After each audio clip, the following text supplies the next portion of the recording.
Darkness. Silence. The only sound is a flicker of torchlight, echoing against the stone walls of a palace that once belonged to Rome's most feared emperor.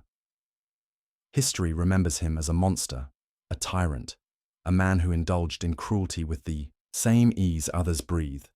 His name was Nero, but among the endless atrocities carved into his legacy, there lies one story so disturbing, so grotesque, that even Rome's blood-soaked annals tried to bury it. It was not a battle, it was not a massacre. It was the mutilation of a child, done in the name of love, lust, and madness. Imagine a boy, barely in his youth, stripped not just of his innocence but of his very identity, forced into the role of something he was never meant to be. Nero's beloved wife had died, but instead of mourning, he chose a different path. He would replace her. And for that, he needed a victim. This is not just a tale of cruelty. It is a story of power without restraint, obsession without morality, and the horrifying silence of those who watched but did not stop him. A silence that echoes the same patterns of oppression and racial injustice that have stained humanity for centuries. What drives a man, or an empire, to such extremes? And what happens when innocence becomes the sacrifice for a tyrant's fantasy? Stay with me, because what you're about to hear is one of history's darkest secrets. The streets of Rome glistened under the weight of power.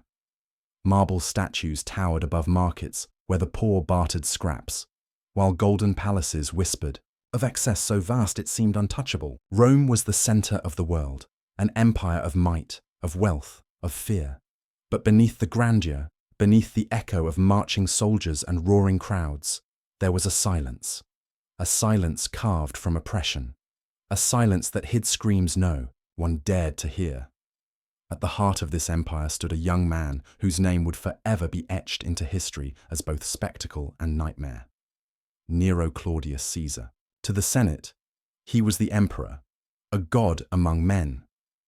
To the people, he was the ruler whose whims could shape destiny. But to those who lived closest to him, Nero was a storm, unpredictable, violent, consuming. He had not been born to inherit such absolute dominion, yet fate and blood had delivered him Rome's throne, and from the moment he seized power, the empire itself began to change. In the early days, Rome whispered promises of greatness, but those promises soon drowned beneath the shadow of paranoia, extravagance, and cruelty. Nero saw Rome as a stage, and himself as its eternal performer. Every gesture, every decree, every act of violence was theatre, an empire forced to watch as he wrote his legacy in fire and blood. And like all tyrants, he craved not only loyalty, but silence. Silence from those who might resist, silence from those who might question, silence from the very souls he crushed. But tyranny does not appear overnight. It grows in shadows. Nero's reign began with gestures of generosity, gifts for the people, lavish spectacles that distracted from the tightening grip of his rule. Gladiators bled for entertainment. Banquets overflowed with wine while the poor starved in alleys, and the Senate bent its knee in quiet submission. Rome applauded even as chains were fastened, yet in this silence, cruelty flourished. For those who lived outside the empire's favored class, for the slaves, the foreigners, the marginalized, Rome was no paradise. It was a prison gilded in marble. And in Nero, their suffering found no mercy. For his hunger was not just for power, it was for domination, for reshaping the world according to his twisted will. To understand the horror that would soon unfold, one must first see the empire as it truly was. Not the Rome of triumphal arches and victories carved in stone, but the Rome of shadows, a city where whispers could mean death, where beauty was, currency, and where power belonged to the ruthless. And at the center of it all was a man who believed himself untouchable, a man who would take not only lives, but identities, a man who would soon prove that when power knows no limit, there is nothing it will not consume. This was Rome under Nero. And it was here, in this empire of spectacle and silence, that one of history's darkest stories would begin. Amid Nero's empire of shadows, there was one figure who seemed to anchor his restless spirit, Poppaea Sabina. She was not just his wife, she was his obsession. Rome called her beautiful, radiant, the kind of woman whose presence could silence a room. But to Nero, she was more than beauty. She was the embodiment of his fantasies, the one thing he could not control yet refused to lose. Their marriage was not built on love in the ordinary sense. It was forged in desire, in possession, in the dangerous game of power and intimacy that so often defined Rome's elite. Poppaea held influence, whispering counsel that swayed Nero's decisions, and for a time, her presence seemed to tame the storm that burned inside him. But power and obsession do not rest, and in the twisted theatre of Nero's life, even love was destined to end in violence. One day, the whispers say, a quarrel erupted between them. Some claim it was jealousy, others say it was Nero's uncontrollable rage. Whatever the truth, the outcome was irreversible. In a moment of fury, Nero struck Poppaea. The blow ended her life. She was carrying his unborn child when she fell, 2 lives snuffed out in a single act of madness. For the empire, it was a scandal wrapped in silence. The courtiers bowed their heads, the Senate looked away, and the people whispered in fear. For who could accuse the emperor? Who could call a god to account? The city mourned in shadows, but Nero mourned in obsession. He wept for her absence, but not in the way a grieving husband weeps. His sorrow was a mirror of his desire, twisted and consuming. He could not accept her death. To Nero, death was not final. It was a challenge, a problem to be solved. And if Rome could not bring her back, then he would. It was here, in the haze of grief and madness, that a horrifying thought began to grow. Poppaea was gone, but her image lingered. Her beauty, her grace, her presence etched into Nero's mind like fire on stone. And in his desperation, Nero sought not to remember her, but to replace her. Rome had seen emperors kill for power, enslave for glory, and burn cities for spectacle. But what Nero was about to do would surpass even these horrors. For he was not looking for a queen. He was looking for a shadow, a substitute, a living reflection of the wife he had destroyed with his own hands. And in the vast empire at his command, he would find what he was searching for. Or rather, someone.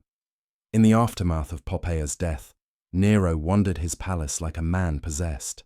His grief was not quiet. It was loud, dangerous, demanding. He wanted her image, her voice, her beauty, back. And in that hunger, his eyes turned outward, searching through the empire for what he had lost. That was when Rome began to whisper the name of a boy. A youth of rare beauty, delicate and striking, whose face carried the softness of innocence. His name was Sporus. He was not a noble, not a warrior, not someone destined for greatness. He was a child, yet he bore the curse of being seen by the emperor. In another world, perhaps, his beauty would have been a gift. In Nero's Rome, it became a sentence. For when Nero looked at him, he did not see a boy. He saw Poppaea. He saw the echo of his dead wife's features, the chance to mold innocence into the reflection of obsession. And once Nero saw him, Sporus's fate was sealed. The court knew. The senators whispered behind marble pillars. The servants hushed their voices in shadowed halls. They all understood what it meant to be chosen by Nero. But silence was survival. No one spoke against him. No one dared to intervene. An empire of millions bowed to the desires of one man, and a boy stood powerless before the weight of absolute rule. Sporus was stripped of choice, stripped of safety, stripped of the very humanity that should have protected him. For Nero, he was no longer a person. He was a canvas, a living vessel upon which grief, madness, and cruelty would be carved. And so, preparations began. Behind the gilded walls of the palace, Rome readied itself for a spectacle unlike any it had ever witnessed. not a festival, not a triumph, but a union of power and perversion, dressed as ceremony. For Nero had decided that Sporus would not simply serve as a reminder of Poppaea, he would become her. And to achieve that, Nero would cross a boundary so dark that even Rome, an empire drenched in blood and brutality, shuddered in silence. The stage was set. The boy had been chosen, and soon the world would witness a wedding that was not a wedding at all, but a mutilation disguised as love. In the corridors of Nero's palace, the air was heavy with whispers. Servants walked quickly, heads lowered, as if even the walls had ears. The senators arrived in their polished robes, their faces calm, their voices measured. But beneath their composure lay fear. Fear of the emperor's gaze, fear of his wrath, fear of the madness they could no longer deny. And at the center of that silence stood a boy. Sporus, taken from the life he once knew, now found himself trapped inside the gilded cage of Nero's obsession. The palace that dazzled with marble, gold, and endless feasts was not a place of glory for him. It was a prison. Every step he took, every glance he gave, was measured by eyes that saw not a child, but a reflection of the dead empress. The court saw it too. They noticed the way Nero paraded him through chambers, the way his servants began to dress the boy in silks far beyond his station. They noticed the strange, obsessive attention the emperor poured upon him.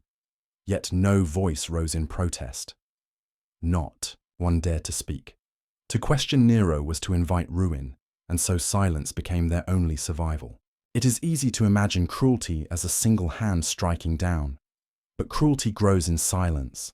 It thrives when the many look away, when the powerful bow their heads, when those who see injustice choose self-preservation over resistance. Rome, the mightiest empire on earth, allowed its ruler to claim a child because no one dared to say a word. For Sporus, each day was a descent into terror. The boy who once walked freely now lived under the crushing weight of expectation. He was not asked who he was, what he wanted, or what future he desired. He was told. He was molded. He was erased. To Nero, he was a shadow taking shape, a shadow of Poppaea, the wife he had killed, now forced to return in the form of another's suffering. The silence of the court was deafening. The senators who prided themselves on wisdom, the generals who commanded legions, the priests who blessed Rome's gods, all of them saw what was happening, yet none intervened. Their silence gave Nero permission. Their silence chained Sporus, tighter than any iron could. And so, the first step was taken. The empire's most powerful men and women stood by as cruelty unfolded before their eyes. A boy's life was being rewritten, and the world's mightiest voices chose to stay quiet. This was not simply the madness of an emperor. It was the complicity of a nation, and the silence that allowed injustice to flourish would soon give way to something darker, something irreversible. There are moments in history so brutal, so grotesque, that even centuries later they echo like screams carved into stone. For Sporus, that moment came when Nero made his decision. He would not simply dress the boy as his wife, he would make him into her. The order was given in whispers that traveled through the palace like poison. Sporus was to be castrated. Enter, body altered, his youth stolen, his very identity stripped away. Not for medicine, not for survival, but for obsession. For Nero's fantasy of reviving Poppaea, it is impossible to measure the horror of what that meant. To be a child, powerless, trapped in the gilded hands of an emperor, knowing that your future, your body, your very self were no longer yours. There was no escape. There was no plea that could be heard. In Rome, the will of the emperor was law, and against that law, the cries of one boy meant nothing. And so it was done. The act itself was not hidden. It was not denied. It became a twisted truth whispered among the court, a secret too monstrous to name aloud, yet too dangerous to ignore. Nero had taken the boy's life and reshaped it with violence. He had carved away his manhood, his innocence, his future, turning him into a shadow of the woman he had once loved and destroyed. The pain was not only physical, it was the mutilation of identity. Sporus was no longer seen as himself. He was forced into an image he never chose, bound to an existence defined only by the whims of a tyrant. To Nero, he was Poppea reborn. To Rome, he was a spectacle. But to himself, he was a child erased. And what of the court? They knew. The senators whispered. The servants trembled. The nobles looked away. None intervened. Their silence was louder than any protest could have been. The empire allowed this atrocity to unfold, not because they agreed, but because they were afraid. And in their fear, they became complicit. This act was more than cruelty. It was a declaration. It proved that Nero could unmake a life, reshape a body, and redefine identity with absolute impunity. It proved that in Rome, power was limitless when held by the ruthless. And it proved that silence, when chosen by the many, can be as destructive as the violence of one. Sporus's body bore the mark of Nero's madness, but his spirit bore something heavier. The weight of being trapped inside a role he never chose, a life stolen before it began. And yet, Nero was not finished. The mutilation was not the end. It was only the beginning. For now, with the boy remade in his image, the emperor prepared to unveil his creation before the world. Not in secrecy, not in shame, but in celebration. Rome was about to witness a wedding of shadows. Rome had seen weddings before. Lavish ceremonies where emperors and empresses paraded their wealth before the world. But what Nero prepared was not a union of love. It was a performance of madness, a spectacle where cruelty dressed itself in silk and gold. The boy, Sporus, was adorned like a bride. Draped in fine garments, veiled in jewels, he was paraded through the palace as though he were Poppea returned from the grave. His youth, his innocence, his identity, all erased beneath the mask Nero forced upon him. He was no longer seen as himself. He was seen as her. The wedding was staged in the heart of the empire, attended by Rome's most powerful. Senators, generals, priests, and nobles stood as witnesses. They watched as the Emperor of Rome placed a ring upon the hand of a boy he had mutilated. They watched as vows were spoken, as the emperor declared Sporus his wife, and in their silence, they applauded. The sound of that applause was not joy, it was fear. Every clap of the hand was a confession of complicity, a submission to tyranny. None dared to resist, for to resist was death. And so, the empire's most powerful bowed to madness and called it ceremony. For Sporus, the humiliation was beyond words. To be forced into this performance, to be paraded as the shadow of another, to have his suffering dressed as celebration. It was a cruelty deeper than the blade. His body was bound to Nero's obsession, his future consumed by the emperor's grief, his name erased by the echo of a dead woman. And yet, the horror was not hidden. It was displayed openly, as though Nero wished the entire world to see what he had done. This was power, unchallenged. This was Rome, complicit. This was cruelty made into theatre. The wedding of shadows marked not just the destruction of one boy, but the corruption of an empire.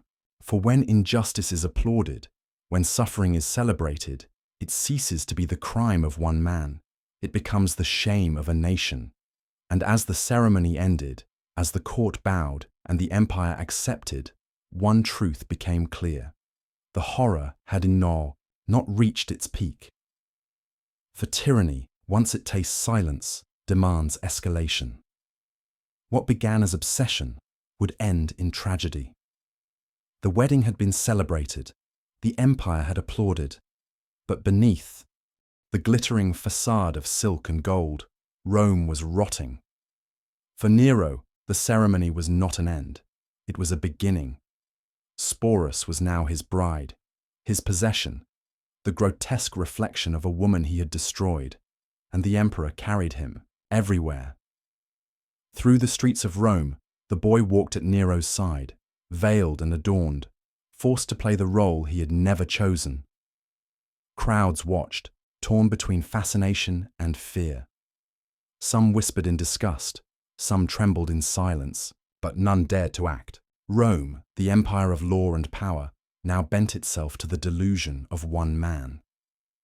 In the palace, the humiliation deepened. Sporus was treated not as himself, but as Poppaea resurrected. He was forced to attend banquets, to sit beside Nero as his empress, to live a life that mocked the one stolen from him. Every feast, every performance, every public appearance was another wound, his body and identity reduced to spectacle. And yet, beneath the performance, a storm was gathering. Nero's paranoia was growing. Whispers of rebellion stirred in distant provinces. Generals began to plot in silence, and the Senate grew restless. Rome was cracking under the weight of a tyrant's madness. But Sporus remained trapped within the cage of Nero's obsession. For him, there was no escape. Every day was a reminder of what had been taken. His future was not his own. His past was erased. His present was nothing but performance. The climax of this tragedy came not in the form of a single act, but in the unbearable continuation of cruelty. Nero forced Sporus to appear as his empress not only in Rome but beyond, dragging him through public festivals, triumphs, and ceremonies, presenting him as if the empire itself had accepted the lie. The boy, who once had a name, a body, a life, now existed only as an extension of Nero's madness. His suffering was not hidden in shadows. It was displayed before thousands, applauded as though it were glory. And the silence of the court, the Senate, and the people ensured that his cries would never be heard. This was power at its most terrifying. Not just the violence of one man, but the complicity of an entire empire. For tyranny does not survive on cruelty alone. It survives on the silence of those who choose not to resist. And as Nero's madness burned brighter, Rome itself began to crumble. The empire that had once conquered nations now bowed to delusion. The boy who had once lived freely now stood as a symbol of how innocence can be destroyed, how identity can be erased, and how silence can turn injustice into law. The spectacle had reached its peak. The world had watched. The court had applauded. The empire had accepted. And yet, the shadow of tragedy had only deepened. For the story of Sporus did not end with Nero's obsession. It would continue, carried into the ruins of an empire, into the memory of history itself. The climax was not the wedding. It was not even the mutilation. It was the moment when Rome itself surrendered its conscience, when cruelty became theatre and suffering became applause. The empire that once seemed eternal was beginning to fracture. Nero's rule, built on fear and spectacle, could not hold forever. Provinces rebelled, generals turned against him, and the Senate itself began to plot his downfall. Rome, the city that once bowed to his every whim, now whispered of his destruction. For Sporus, however, the cracks in Nero's power did not bring freedom. He remained trapped, forced still to play the role of Poppaea, paraded even as Nero's world collapsed around him. He had lost his childhood, his identity, his very body. And now, as Rome prepared to rise against the tyrant, he stood as the most tragic symbol of what cruelty can create. Nero's end came not in battle, but in cowardice. Hunted by his enemies, abandoned by his allies, he fled the city he once ruled like a god. Cornered in a villa outside Rome, he chose his own death rather than face the humiliation of capture. As the blade touched his throat, he whispered of betrayal, of lost greatness, of the empire that turned against him. But history does not remember his final words as glory. It remembers his reign as horror. For most, Nero's death was the end of terror. But for Sporus, it was only the beginning of another tragedy. No longer bound to the tyrant, he should have found freedom. Yet Rome, the same empire that had stood silent during his suffering, offered no refuge. He became a trophy passed between men of power, paraded in ceremonies as a reminder of Nero's madness. The cruelty that had defined his life did not end with the emperor. It lingered, etched into every step he took, every gaze that saw him not as himself, but as the echo of another. In the end, Sporus's fate was as tragic as his beginning. Humiliated, broken, stripped of all agency, he died young. Another victim of power unchecked, another name swallowed by history's silence. His story, buried in fragments, survives only because it was too disturbing to forget entirely. And yet, it is not just the story of one boy. It is the story of silence. The silence of senators who would not act. The silence of citizens who turned away.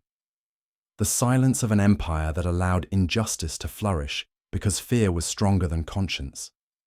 History remembers tyrants, but it forgets the victims, unless we choose to remember them. Sporus's life was stolen, his body mutilated, his identity erased, not only by the hand of Nero, but by the silence of Rome. And here lies the question that lingers beyond the ruins of palaces and the ashes of empires. How many tragedies are born, not from the cruelty of one, but from the silence of many? When we turn away, when we stay quiet, when we allow injustice to grow unchecked, do we not become Rome's court, applauding what should be condemned? Nero's empire crumbled, but silence continues to shape the world. And the story of Sporus, though ancient, remains a mirror, a reminder that injustice survives not because it is powerful, but because it is tolerated. So I leave you with this. How many more lives must be erased? How many more voices silenced before silence itself is broken?